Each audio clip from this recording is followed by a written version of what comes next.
Hello ladies and gentlemen, this is Sir Cypher here with Let's Play Warhammer Mark of Chaos. We're on Book 4 of the Chaos campaign, and we only have two missions, well, two missions and a duel between us and the end.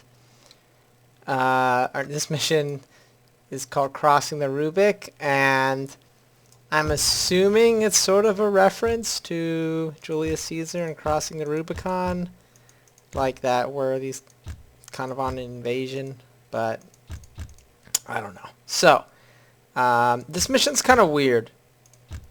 We have to go across this, click the rope, but we have to go across this river, but, you'll see. It's just kind of weird. So, we have to get across this, well, I guess that's not really a river. It's more of a ditch, really. We have to get across this ditch, and there are lots of Empire defenses on the other side. And this is going to be complicated by the fact that there are going to be fucking giant eagles on our ass constantly. However, it's not all bad, because there's a couple things that will be to our advantage. Now, one thing is, I was kind of doom and gloom about Thorgar before, but what I forgot is that we got an item that's actually going to be pretty helpful, which is, in the last mission, we got this helmet that gives regeneration. So that definitely makes him much more survivable. And also, he does have a chance to do lifesteal, so that's also kind of helpful. So before we go cruising across the river, we got to deal with these guys that are in our own backyard here. And also, these giant eagles are so fucking annoying. It's like, it's difficult to describe how annoying the giant eagles are.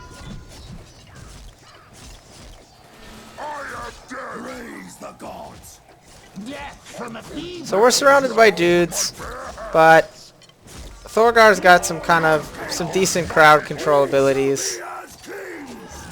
So we have that. We also have the armor that does damage around us, so we should be okay. So yeah, this giant eagle is these giant eagles just fly around and act annoying, and that's why I brought the Chaos Spawn. Because otherwise we'd have like nothing to deal with them, and they just keep coming, and they're just really annoying. I don't really know how to be any more descriptive than that, but they're just annoying.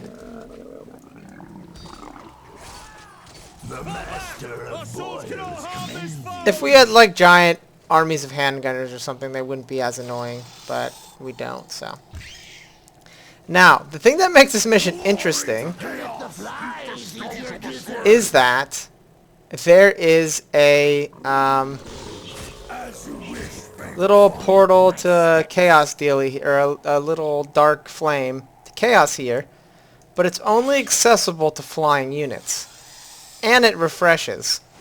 So, really, there's no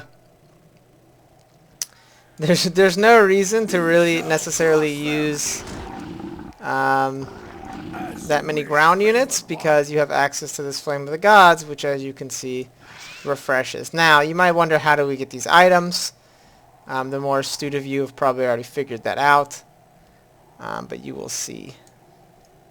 It actually might not be that easy to figure it out, because it utilizes an ability that I don't think I've actually used until I'll be using it now. But anyway, we got a bolt thrower over here. We got archers. And so we might as well just take these out with our flying units, because we can just reinforce them at the little portally thing. And I think this bolt thrower knows what's up. He doesn't want to get killed. Yeah, light infantry get killed so fast by Furies. It's like brutal. See, these archers got killed in like 2 seconds. So there's a cannon here too. I think that this cannon knows what's up. He's trying to get away. I don't know what these knights think they're going to accomplish. We shall crush them. But I can start advancing over here though, because I'm assuming that my my Furies will be able to take out this cannon. I might actually be able to take out this Jade Wizard. What's the fun in that? I should have Thorgar kill him. So we'll get the Fury squad over here to shoot down this eagle. While my Furies just harass this poor cannon crew. Don't let them get over the river.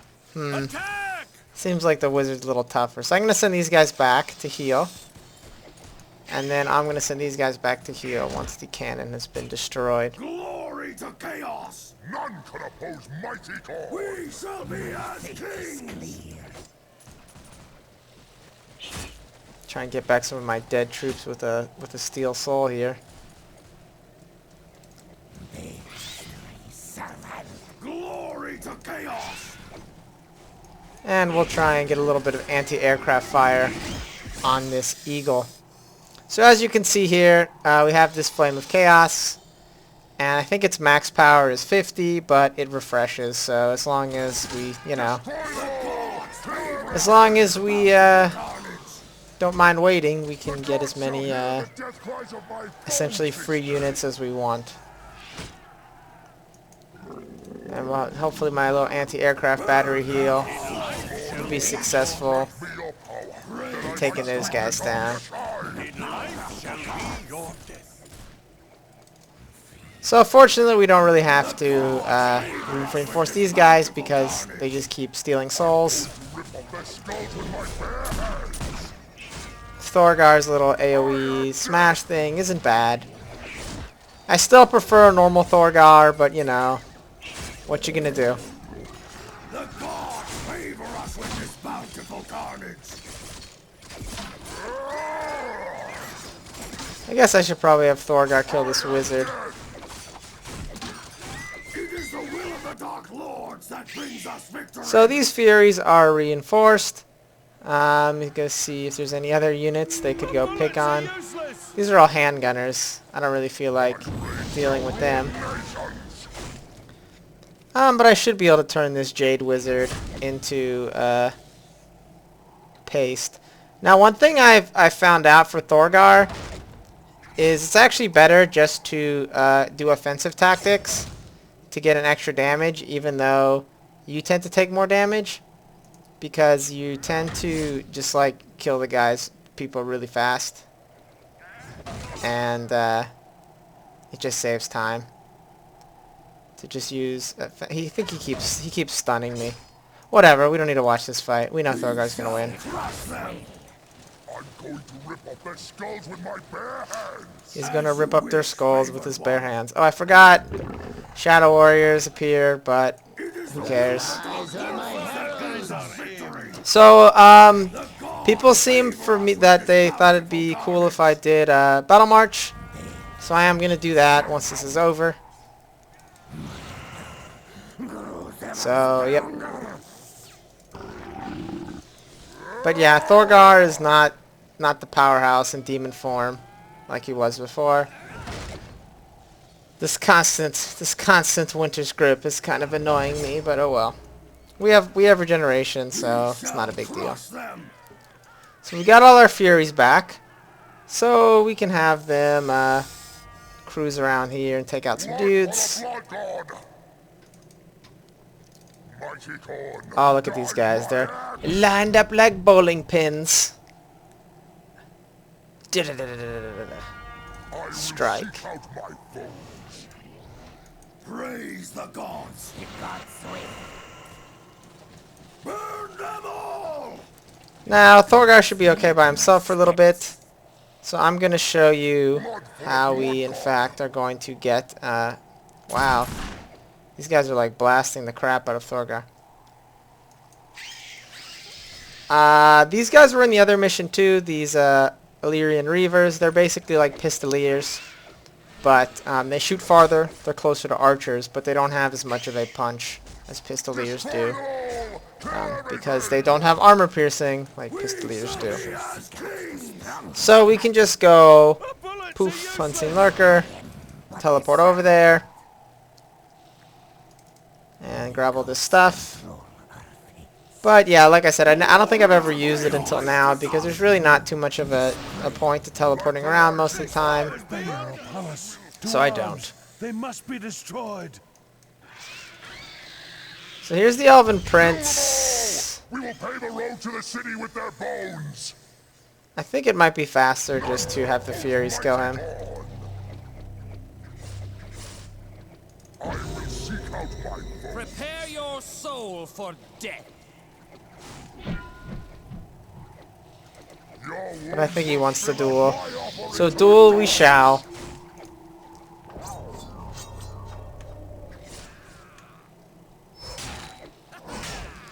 I thought it'd be kind of interesting in this campaign if instead of being Thorgar the Blooded One, you started off as like Thorgar the Unblooded One, and then, you know, like at a certain way through you became Thorgar the Blooded One.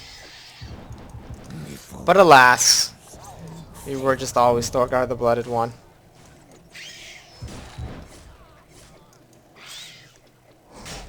Praise Khan. Mere arrows cannot defeat this foe.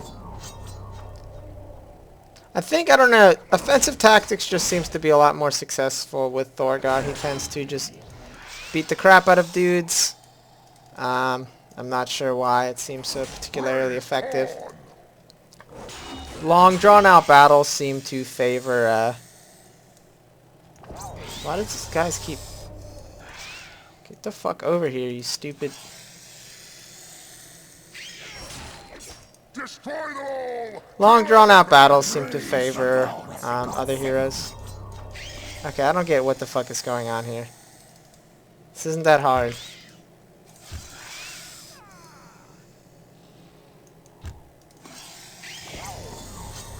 My rage shall ruin nations. So this guy's dead. Drags me on. We'll go chase down these two archers. No foe is worthy of You can't knock horse guys up in the air, and they tend to have at least 2 hit points, so sometimes when you do something like that, it seems kind of disappointing that they don't go all flying every direction or whatever, but it just doesn't work like that. I guess I could have turned one of them into a chaos spawn. The gods shall hear the death cries of my foes this day. So, just refreshing our Furies, and while that's happening, we have to break these tents, because that's the second objective to this. So I'm just going to turn off fraps while I don't know, we'll probably finish breaking the tents and finish healing these guys in a pretty similar amount of time. I'm going to rip off their skulls with my bare hands. And it doesn't really actually matter if we have to reinforce the guys after the battle, because we have so much money. So who cares? As you wish, favored one. Thorgar, what are you doing? Thorgar's like moving in slow motion. Okay, there we go. It is the will of the Dark Lord that brings us victory. The gods favor us with this bountiful carnage. No stone shall be left standing. Eat the skulls of the slain! Burn them all! There's some sturdy tents. Some quality. This isn't a tent. This is like a square. I shouldn't have to destroy that. Nobody can. It's like a horse pen? I don't know. I think I only have to break the main ones.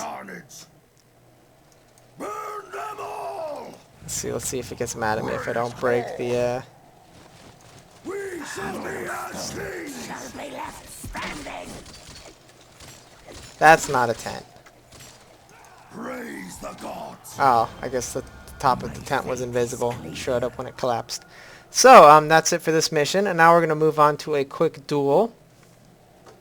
As soon as a little... There we go. So, we got 10,000 gold, and we can move on to here.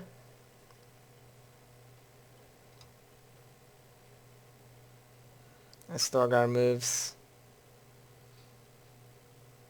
ever so slowly. And you can see we could go straight to the final battle, but we have scattered remnants. It might cause problems. So we will go to the brave stand.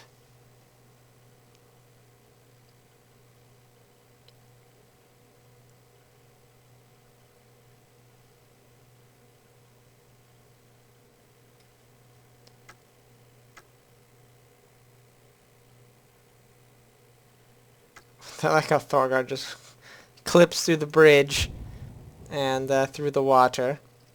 Now this sword looks cool, but it's actually not that good. And I think I'm going to give Thorgar back his axe, because it does +1 damage. And I think that's better for this battle than a better chance to hit or attack speed. Or, wow, actually crap, this one gives... shit. 20 HP. Nah, we don't need 20% HP. We're going to win this handily. Or, I don't know if Thorgar has hands still. I think they're more like claws. Does such a creature still possess the bravery of a man? Or will it skulk behind its armies and allow them to bleed for its glory? Face me alone? That guy clearly does not have the same voice as this model. He just attacked me. So, this guy's an elector count, but nothing nothing that we can't handle. We should just be able to beat the crap out of him. You see, we did 5 damage with the rune with our little special ability and the axe and all that. So, yeah, if we do offensive tactics, we can turn this guy. If he'll ever actually decide to attack, there we go. We can kill him really fast.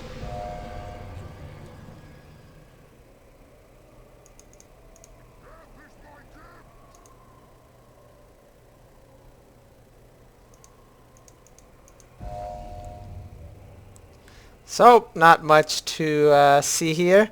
One thing, though, people complain that Thorgar doesn't look very,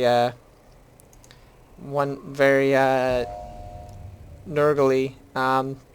He actually does have the green armor. I think that's the only difference. If he was Khorne, he would have the red armor. My favorite thing about this model is his dual nipple rings on the left side with skulls attached. I think that's a nice fashion statement. I mean, the necklace and the loincloth of skulls are pretty cool, but you know, you got to be really cool to have double nipple rings and one have 3 skulls on it. This one looks like it might have had skulls on it, but maybe they fell off or something. I don't know. But yep, this fight's pretty not particularly super exciting. Huh. I wonder how he got his little foot rings on. Because they don't look like they'd fit over his hooves. And they don't look like they have latches. So maybe he... I guess they just come like that. I guess when you turn into a demon, all this stuff just kind of gets together. I guess you don't really have to worry about stuff like how to get on your little ankle bands. So I don't know if I've ever used it, but the highest 4th ability for Thorgar is you can only do it when they don't have that much health left, but you just do a shitload of damage. And all these little cowardly Empire dudes run away. The tide of chaos stretches even. So 2,500 gold, and then look forward to next week when we meet up with our little furry Skaven friends, siege Talabheim, and complete the game. So thank you for watching, and have a nice day.